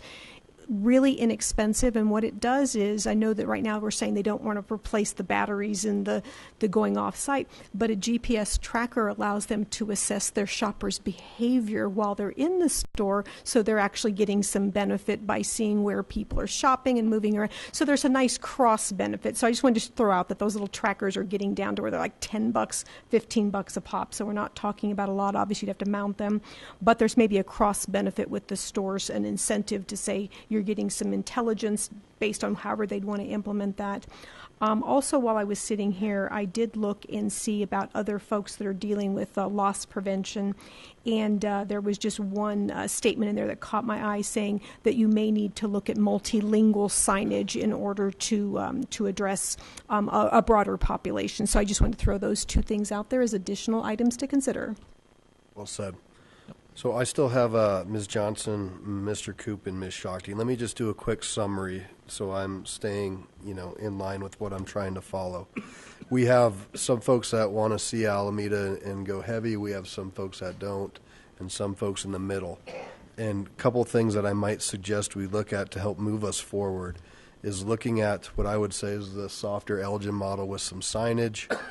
The idea of looking at a recovery team, which kind of goes to what Ms. Vincent talked about, how there is a company, but this would just be somebody that we would set out. And of course, there's a penalty side to that. So you'd have signage, recovery, and some sort of penalty. And then as far as the community cart or the issues that we see with some of our folks who may need to take that for other reasons, maybe that's an ACIC assignment to try to have them dig in a little bit further as to what that would look like or how we can better create a program with the stores so that if you're going from even this, you see them right down here at the bus stop because folks come from King Soopers and take their groceries down to the bus stop. So how could we figure out a more creative way that it doesn't, still allows people? So that's kind of a quick summary, and I'd like us to get closer to something here in the next few minutes to give staff some direction on how to move forward. Ms. Johnson. Thank you. I'd like to respond for a few things here. Because of the length of time that this has been going on and the business's knowledge of this, and they don't seem to have had the ability to find an answer. And basically, as I said, they feel it's a cost of doing business. I think that I am more comfortable actually with taking a little bit of action that shows that there is some teeth in something. And again, we don't know that how many 154 carts represent as far as the total number out there.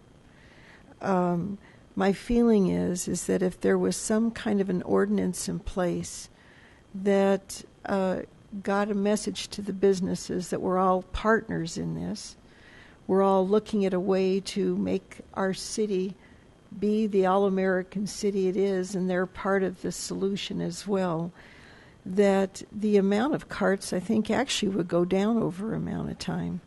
They would find a way to make sure that they do stay on their property. Karen was talking about the place over at 13th and Teller, and I've been there as well. I took a picture one time. I think there were 6 of them. And the time that I went, I think they were all from Home Depot, frankly. I've spoken with that manager as well and pointed it out to him. And 2 weeks later, they were still there. So relying on the business to pick them up in a timely way, I'm not sure what's going on there, but it's not happening. And again, the comment was made about taxpayer dollars. If this is a fee structure, the fee should pay for the program, and it should not be coming out of the general fund. The idea to have the sign on the cart with a phone number so that any of us, you see a cart, you call the number, you're telling the business, you've got 72 hours. Here's where your cart is. It's nice to have a GPS, but this is also another way for citizens to be engaged and to be part of the solution and to get the carts off the street as well. Just a few of my comments. Okay, so I have Mr. Coop, Ms. Shakti, and Ms. Gutwein. We've heard a lot about Public Works dealing with shopping carts. Has Parks employees been involved? It's not part of the same program, but there are maintenance people who work in the parks and take care of things that don't belong there. So we don't have any numbers for you. We can certainly look into that. Can I ask Mr. Hutchison if he knows if they are if Public Works comes to the parks to pick those up, or are they delivered? Is there any information Ms. about Hudson? You go first. I suspect that Parks just takes care of that in their routine business and dealing with whatever else they need to deal with in the park. So I don't know the specific answer to your question. I certainly don't know any numbers. Okay, thank you. Thank you. So in my experience as a parks person back in the day, there are designated crews that pick up trash at all of the parks, and often other things are dumped in the parks, and the parks crews pick that up as well. So park staff see all kinds of things left in parks, and that would include carts, and they just take them away. Do the parks people have recycling capabilities like Public Works does? Well, sure, they have access to the recycling center on Quail. Yes. But we don't know if that's where the carts are taken. You know, we haven't asked that specific question about carts, and we can do that. So I'm sorry I don't have that. That's okay, thank you. There's a lot of talk about fees for retrieval and storage. Has there been any contemplation on what that would be yet? No, not at this point. There are ways to figure those kinds of Okay. things. All right. People Thank who are you. smarter with numbers than I am can figure out. So. Thank you. I have Ms. Shakti, Gutwein, Harrison. So I just feel like I need to spend another minute on what I understand as the Tabor implications. So if I understand it that basically whether we charge a fee or pay the money ourselves, we are losing the same amount of ability to spend money because we are up against the Tabor cap, and so however much the quantity of the fee is, that's money that can't be used for senior rides or whatever people want to use it for. So it makes the fee a less obvious solution than it might seem otherwise without the Tabor complication. I feel like I don't want to waste staff's time in terms of do we move forward with the signage recovery and penalty. I think the numbers would matter a whole lot on how big a thing we're talking about. Although signage, I think, seems like it's probably pretty not that expensive. I don't know for sure. It seems like there'd be some kind of signage that could be done, but that's all. Great, thank you. As you can tell, we have very different opinions and unique individuals up here. I love it. Ms. Gutwein.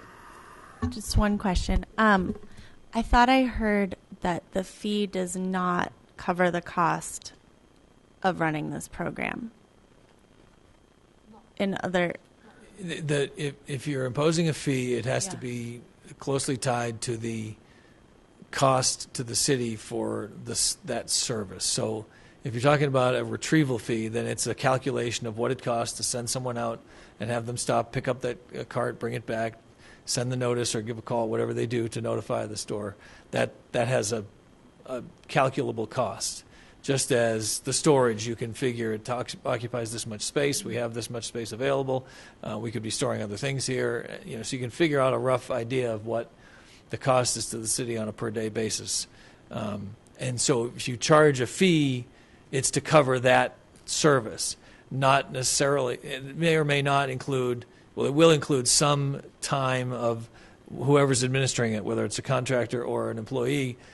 They're the people moving things around, keeping track, whatever it is. there's a way of coming up with some kind of figure that at least you can justify is appropriate for the expense it's attempting to cover. So it's not going to cover the whole cost. Even with the fee, it doesn't cover the whole cost, and our taxpayers would be paying the difference. Well, what we're doing now, we're paying people to go out there and pick up stuff that shouldn't be there, and that's a service to the community. It costs the city to do it because we're not getting anything back for it, but it's a service the city provides. It'd be in that category. Great, thanks. Ms. Harrison. A question and then perhaps a comment. Question would be, if we were to do this, I think that these losses that a business would take would actually be, it's just like shoplifting. It's going to be handed down through the cost of the product that they sell. So that's one thing that I would be concerned about. Second issue would be, is there a way that rather than crushing the shopping carts, there are a lot of nonprofits and other places that could probably buy or repossess or whatever you want to call those shopping carts. I'm thinking of the beautiful junk sale that the Action Center has. They're always looking for extra shopping carts for that particular event. And I think that, there'd be lots of other places that we might be able to, offload a bunch of carts that way. So, yeah, or even sell them. At least theoretically, there could be a market for them. The question is how much time and money do we invest in keeping them, advertising them, notifying people of sales, or what have you. So everything has a cost, even a charitable effort like that. All right, Mr. Roybal. Thank you, Mayor. I'm in support of this ordinance or this idea.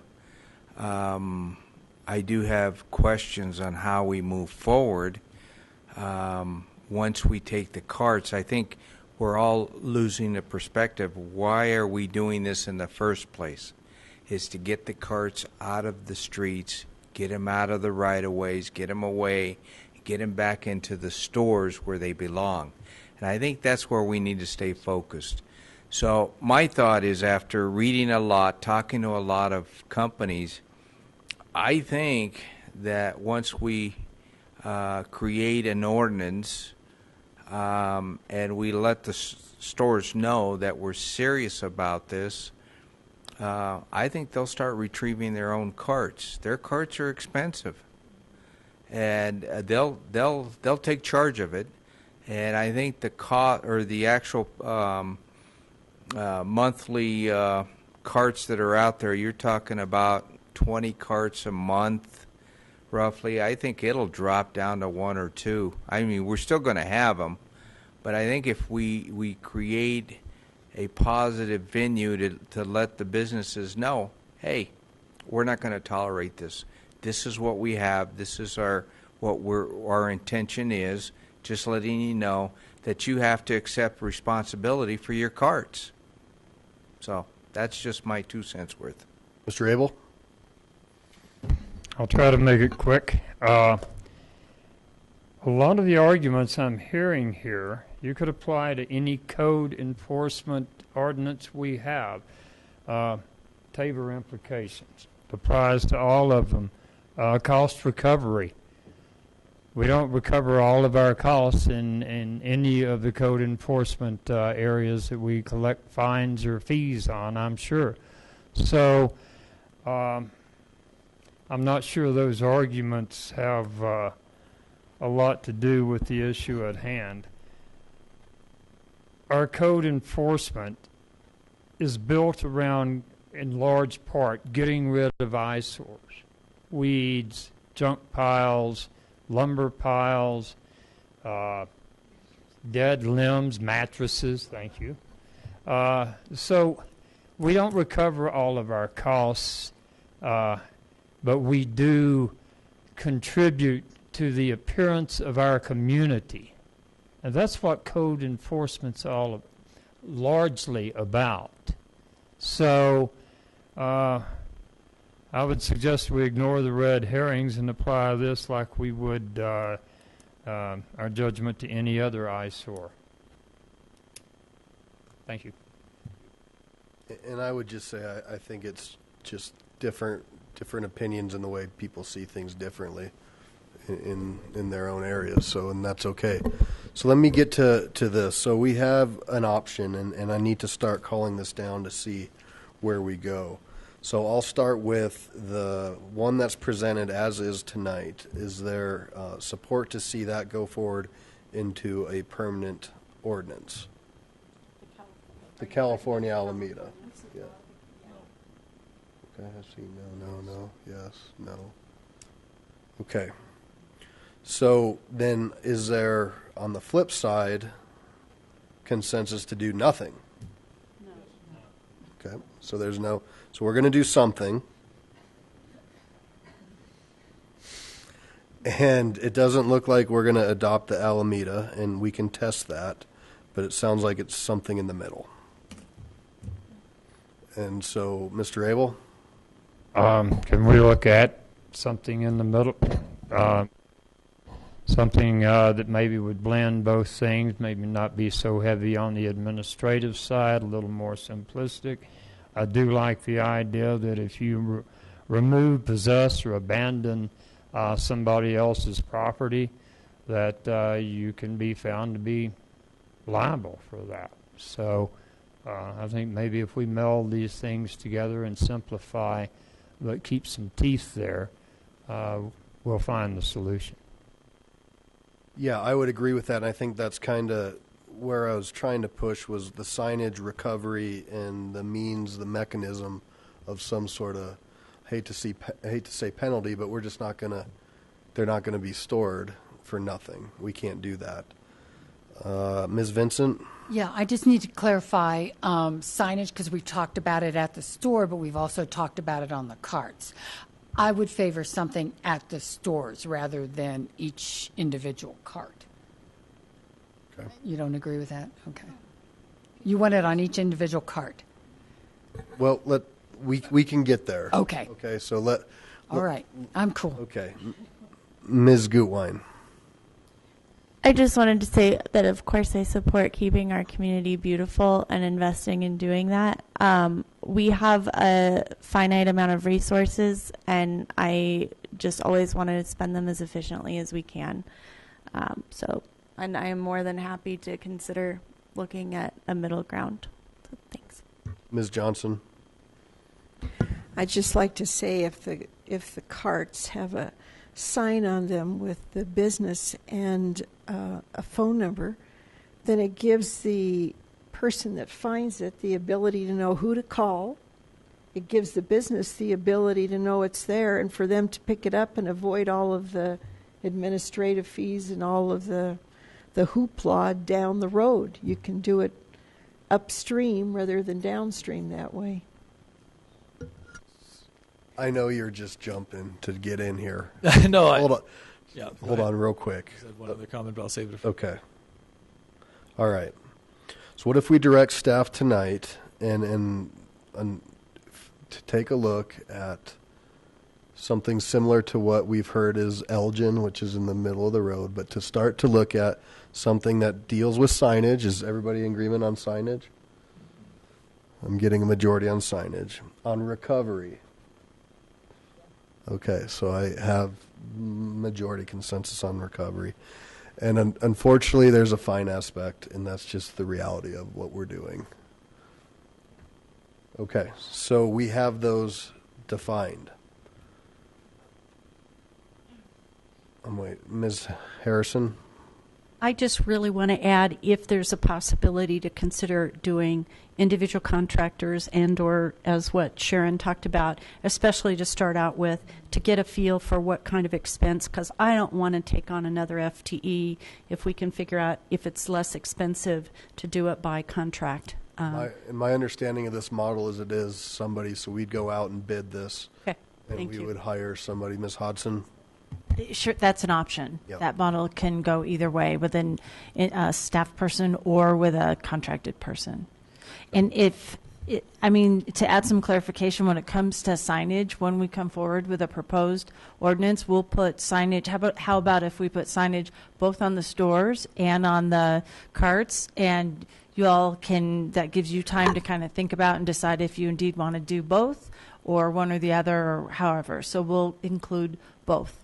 Does that sound good? And I think the main intent, we want to keep it neighborhood friendly and business friendly, and try to just work together in a more meaningful way, and keep the city looking nice. And then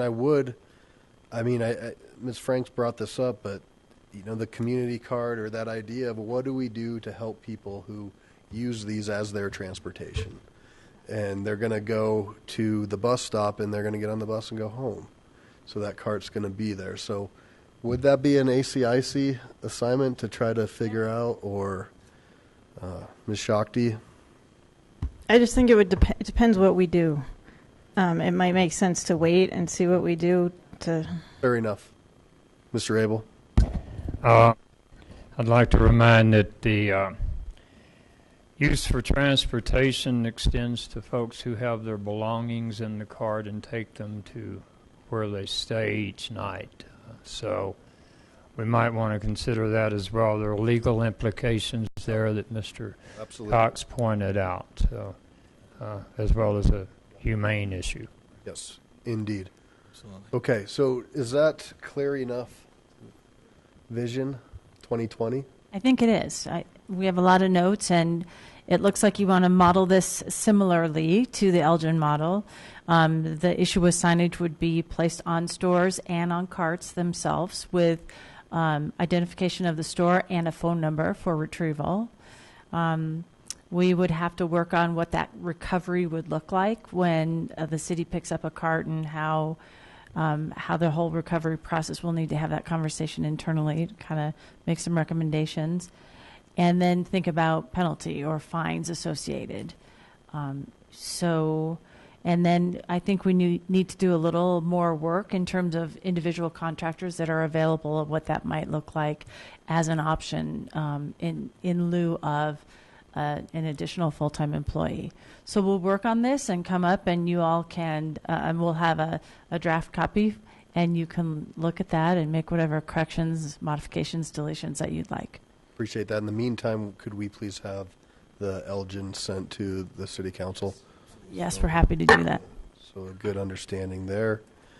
And, okay, cool. We all good? Yes. All right, fantastic. Mr. Cox, you wanted to say something else. Oh, well, I was just going to get on the soapbox for a minute. I think, we talked about the attitudes that the stores may or may not have. We can't say in any given case how many of them are apathetic and how many of them are just, business people who don't look at certain factors. But, there's a communal aspect to this. They have to want to be part of the community, because it doesn't speak well of their business to have their carts lying around all over town. Now, there might be store managers who think any publicity is better than no publicity. Oh, Home Depot, I just remembered I need a putty knife. But otherwise, it doesn't speak well of them. Just as fast food restaurants have to be concerned about picking up trash that's going to accumulate, the conscientious ones are going to do it, the others are not. So in talking with the businesses, I think the more we can do to get them to want to cooperate, the better off we'll have. I'd hate to see one of Timbuk Toys' little mini shopping carts get taken. But with that said, and to the credit, we have had some conversations, and the folks that we've reached out to, they understand, and they haven't said, no, we're going to fight you. They've said it's a challenge, and, somebody had said it's clearly evidenced by the fact not many people have these types of ordinances, because it's tough. So, Ms. Shakti. I was just thinking that when you get a parking ticket, that's not under our Tabor limit. So anyway, if there's some way to structure it so that it's not under the Tabor limit, that'd be great. Sure. There are different kinds of revenues are treated different ways, including criminal penalties. So, yeah. Okay. All right. We are done. Thank you. So I'll go into open up the last round of public comment. I jumped the gun. Nobody wished to sign up, but Mr. Mace, you've stayed. Would you like to speak? All right. Come on down. Okay.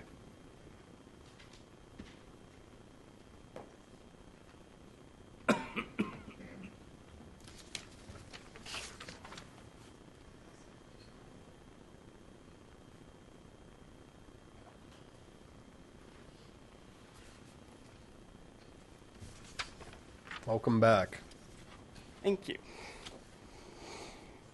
To answer the question of the store who hired the person to pick up the carts, that person that was in picking up the carts, their responsibility was to pick up the carts.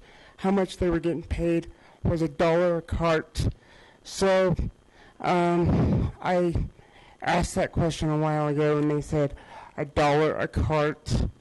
But you do have to realize the person's gas. They were using their own personal gas, and the stores weren't paying for it. They were only giving them 4 quarters a cart.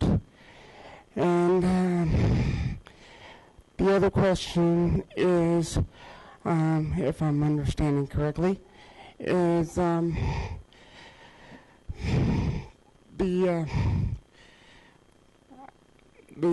signage. Yeah. How many carts are at the bus stop? Thousands. When this whole thing started, I picked up at least 15 to 20 carts a day, one at a time, because I can only pull 1 cart at a time on both sides of the bus stop. Not only at the bus stop, but at the parking garage as well.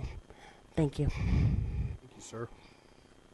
Anybody else wish to talk about grocery carts? All right, I'll close public comment. And we'll go to reports. If you had the opportunity to come out to Cops That Cook, it was a fantastic event. And yes, that was turkey sausage, so it was pretty healthy. Did you know that? It was good. It tasted good. So, good event, and one of the biggest turnouts that we've had. So, thank you to our police for all that they do. Just a reminder, school is back in session. So when you're out there, look out for those little kiddos running around. And then had the great opportunity to go and watch the ribbon being cut on Rose Stein Elementary. And that was a great community event, a great community school. And those kids have a bright, bright future. I'll start all the way down on my right with Mr. Coop, Ms. Gutwein, Ms. Franks, Ms. Harrison, Mr. Roybal. Just wanted to mention real quick, we had our community picnic at Addenbrook Park, and it was fantastic. So thank everybody for coming. Ms. Vincent? Yeah, hi. There seemed to be a discussion perhaps about a donation that I took after my election from an entity. And I just wanted to address that because I told that person when I accepted that check that I would only do it if I could give it to charity. To make a long story short, what happened was I got sidetracked. I lost my job and a bunch of other things happened. So when this was brought to my attention, I just wanted to let everybody know that I did follow through on that. I closed my account, and all the money that I had, which was only like $300, I did give to the Jeff Go Action Center. So that was taken care of. Very cool. Mr. Abel? Ms. Johnson? Thank you. I would just like to thank all of council tonight for your honest and thoughtful questions and comments regarding grocery carts. This has been out there for quite a while. And between all of us and all of our experience in all of our different wards, we're going to come up with an ordinance that is perfect for the fit of Lakewood. And I want to thank you. And then the last thing I'd like to say is that about a week ago, I went to the funeral of John Tracy.